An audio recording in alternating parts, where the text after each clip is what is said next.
More importantly, this sets a terrible precedent. It tells unions across the country that they can hold Congress and the American people hostage to get the deal that they want. Hey everybody, I hope that you all had a great week. I am back in Washington, D.C., and as always, I've got an update for you on what has happened in the U.S. House of Representatives over the last week. Now, first off, let's talk about the potential rail strike that was going on. Let me be very clear right off the bat. Nobody wants to see a rail strike. You think about what that would do to exacerbate our supply chain issues, the inflation that has been caused by President Biden, drive prices even higher as we head into the holiday season, as we head into winter months where a great deal of our energy resources are moved across rail lines. The list goes on and on of how this would drastically affect America. It would be a major problem. Now, Congress has set a terrible precedent in the last week, and this is the problem. I don't believe that Congress should be stepping into the middle of a labor dispute.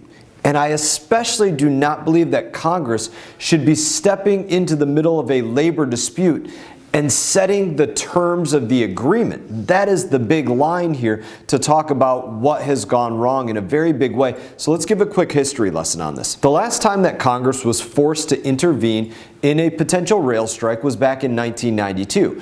In that instance, Congress took a vote, much like we did this week, to send both sides back to the table. That was the vote back in 1992 to say, hey, labor executives, you guys need to go back to the table, sit down, work this out, go through arbitration.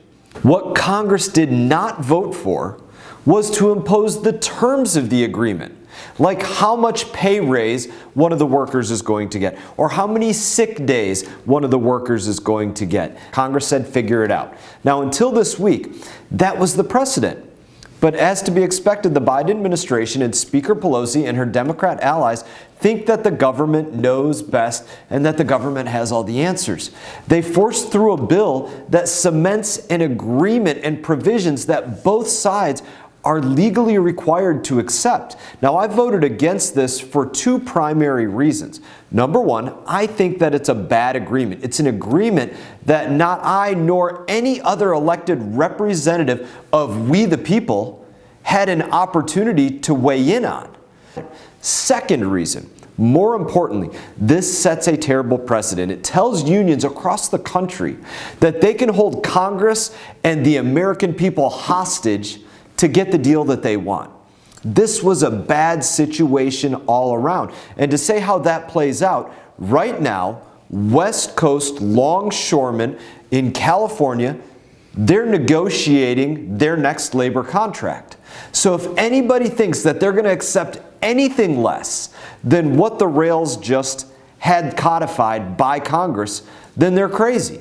And so Congress has now set that bar of what's going to happen for labor, which is, again, a massive inflationary policy for everybody across the country.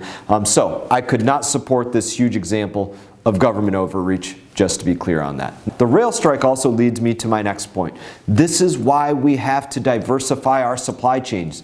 Rail is responsible for transporting everything from chemicals in our drinking water to asphalt to, you guessed it, oil, other energy sources. A strike would almost certainly raise gas prices, but if the Keystone Pipeline was transporting, say, another 700,000 barrels per day, it would not have had nearly as big an impact on consumers as what this rail strike, potential rail strike, is actually having.